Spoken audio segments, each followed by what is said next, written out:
If you've spent any time around Ford truck guys or reading online forums, you've probably heard someone absolutely trash the Ford 351M and 400 engines, boat anchors, smog motors, total garbage. But here's the thing, these engines don't deserve the hate they get, not even close. Today, we're going to talk about two of the most unfairly maligned V8 engines Ford ever built, the 351 Modified and the 400. And by the end of this video, you'll understand why the reputation they carry is based more on bad factory tuning than bad engineering. Let's start at the beginning, because understanding where these engines came from is crucial to understanding why they turned out the way they did. In 1971, Ford introduced the 400 cubic inch V8. Now, this wasn't just some random engine Ford threw together. The 400 was actually the big brother to the legendary 351 Cleveland, and it was part of what Ford called the 335 series engine family. The Cleveland family had already proven itself with those beautiful canted valve heads and thin wall casting technology. The 400 took that proven architecture and expanded on it.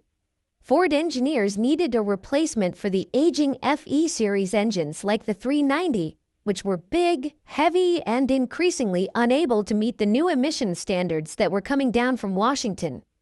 The 385 series big blocks like the 429 and 460 were great engines, but they were massive and heavy.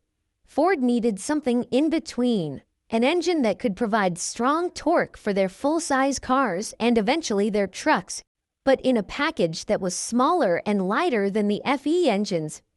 So they took the 351 block design and made some significant changes. They increased the deck height by over an inch from 9.206 inches to 10.297 inches. This allowed them to increase the stroke from the Cleveland's 3.5 inches all the way to 4.0 inches.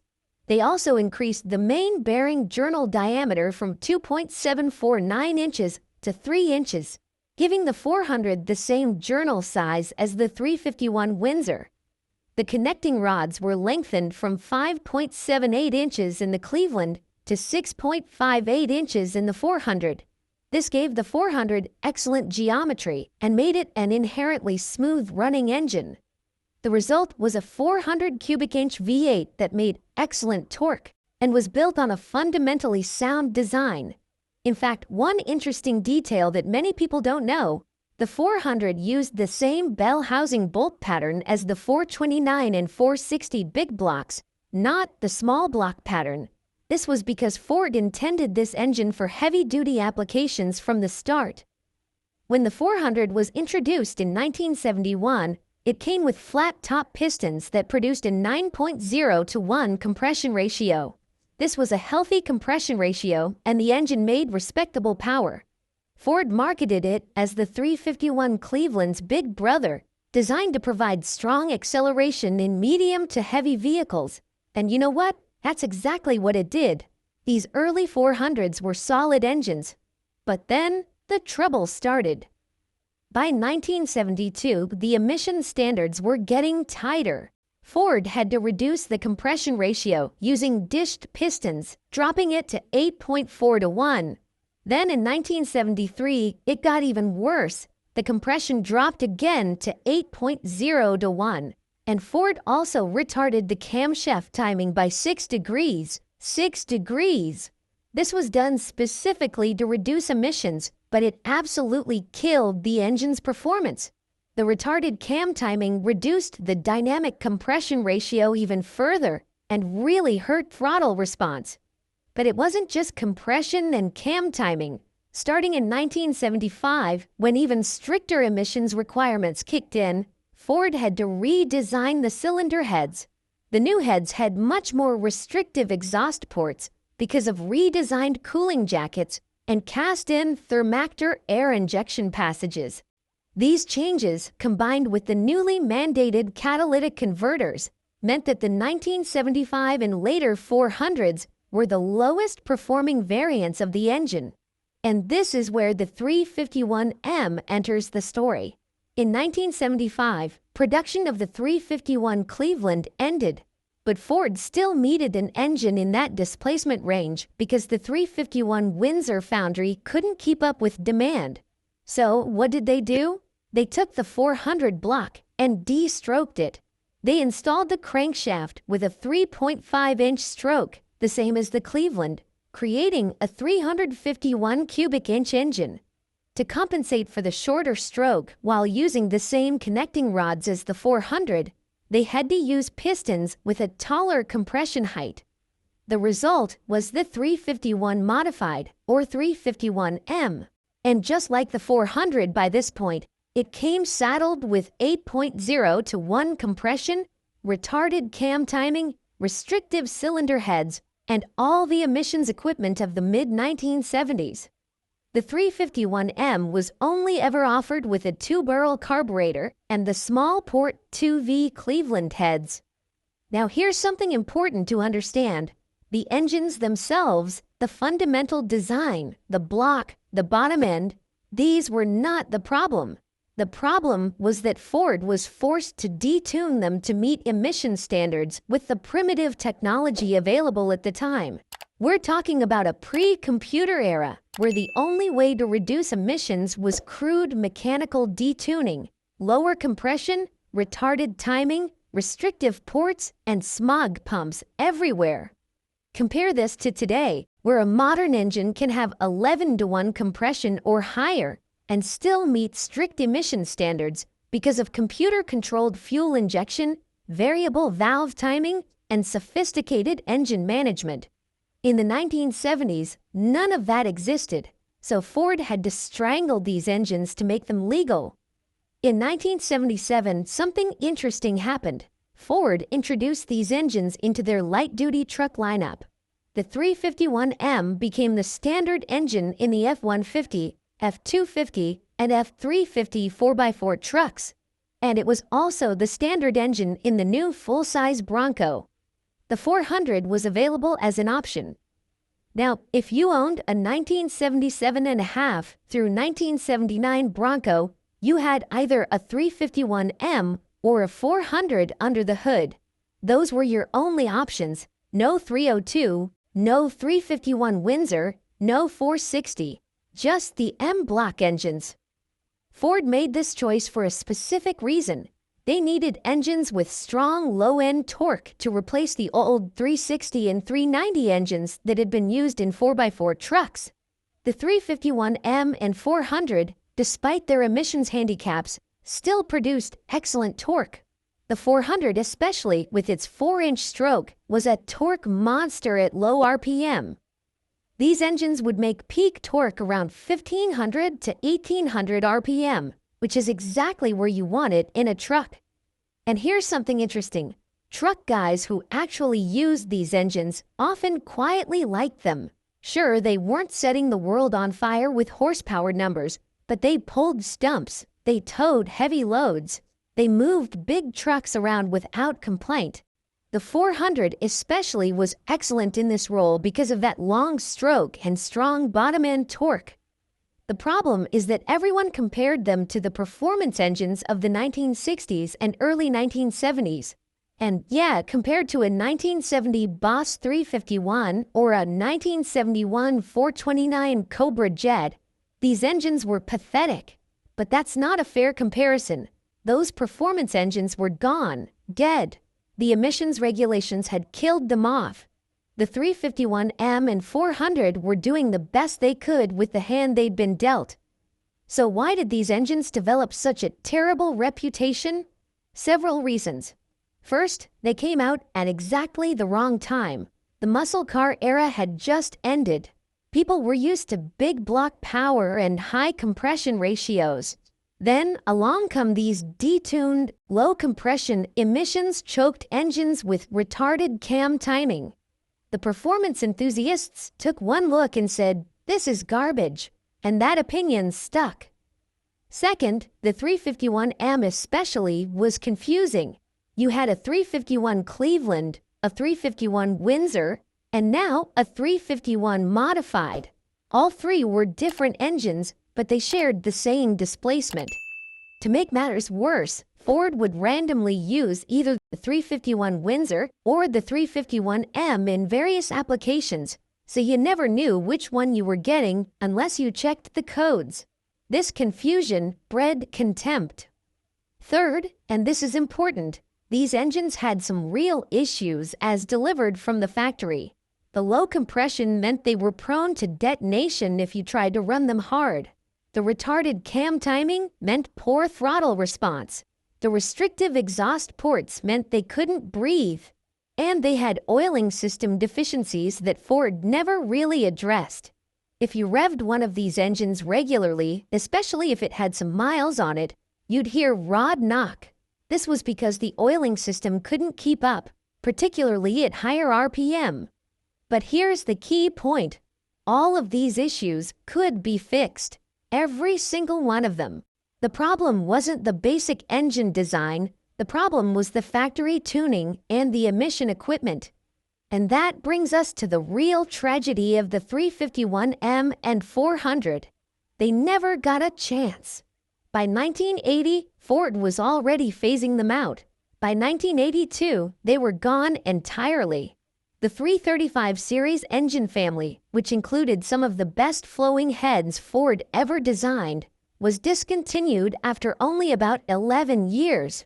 Ford went back to the 302 and 351 Windsor for their trucks, and the M-block engines faded into obscurity. But the internet hate stuck. To this day, if you mention these engines online, someone will pop up and tell you they're junk, they're boat anchors. You should throw them away and swap in a 460.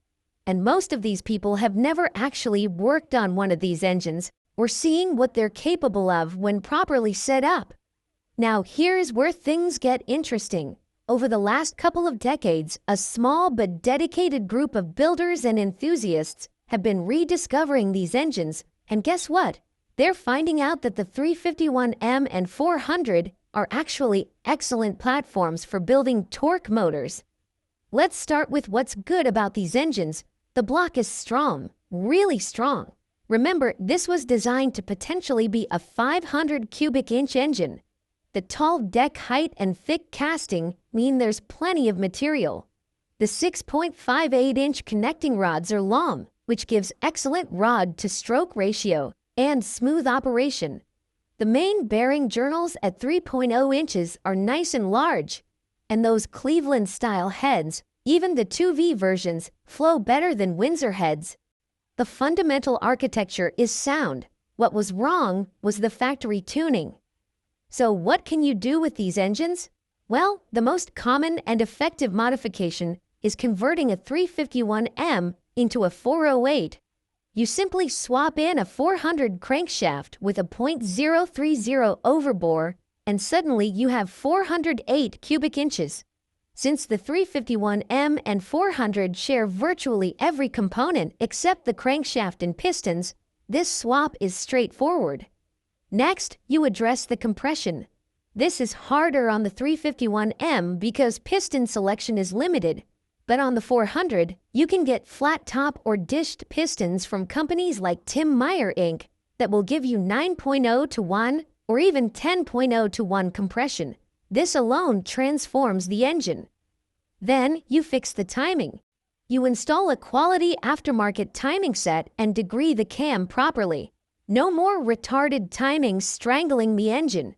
For the heads, you have options. The stock 2V heads aren't bad if you increase compression and do some basic port work on the restrictive exhaust ports.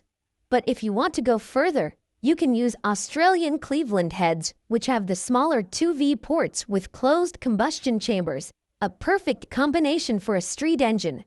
Or you can go with aftermarket aluminum heads from Edelbrock or Trickflow, which are essentially modernized versions of the Cleveland 4V heads, and will bolt right on with adapter plates for the intake.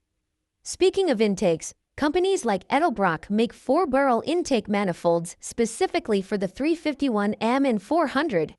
Bolt on a decent carburetor, a 600 or 650 CFM Holley or Edelbrock, and you've got real power potential. Add a cam that's appropriate for truck use, something in the 220 to 230 degree duration range at 0.050-inch lift, and a good exhaust system, and you'll have an engine that makes serious torque. Builders who have done this work report engines making 350 to 400 horsepower and 450 to 500 pound-feet of torque. Some of the more aggressive builds, using stroker kits to create 434 or even 445 cubic inches, are making over 500 horsepower and 600 pound-feet of torque. These are serious numbers, especially for a truck engine. And here's the beautiful part. Because these engines were so unloved for so long, parts are cheap and cores are plentiful. You can often find a 400 block for next to nothing because people think they're worthless. The aftermarket support has grown considerably over the past decade, with companies specializing in these engines and offering everything from pistons to complete stroker kits. Now, I do need to address one legitimate issue with these engines: the oiling system. Ford designed the oil system with some compromises, and these can cause problems, especially at higher RPM or as the engine ages. The main issue is that the oil travels a long path from the pump to the main bearings, and there are some sharp turns that restrict flow. Additionally, the oil filter mount and the passages to it can create restrictions. If you're building one of these engines for performance, you really should address the oiling issues. Companies like Tim Meyer Inc. offer oiling modification kits that rework the passages for better flow. You can also use a high-volume oil pump, though you'll want to make sure your oil pump driveshaft is up to the task. Some builders will restrict the oil flow to the lifter valley to ensure more oil gets to the mains and rods. These modifications aren't terribly expensive or complex, but they do require knowledge of the engine's architecture. The good news is that the information is out there now. The internet has connected the small community of M-block enthusiasts, and they've shared their knowledge freely.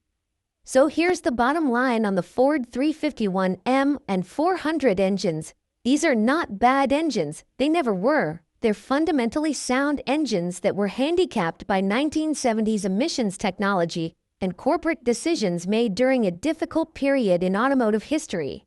Ford did the best they could with what they had, and the engines performed their intended function, moving heavy vehicles around while meeting emission standards.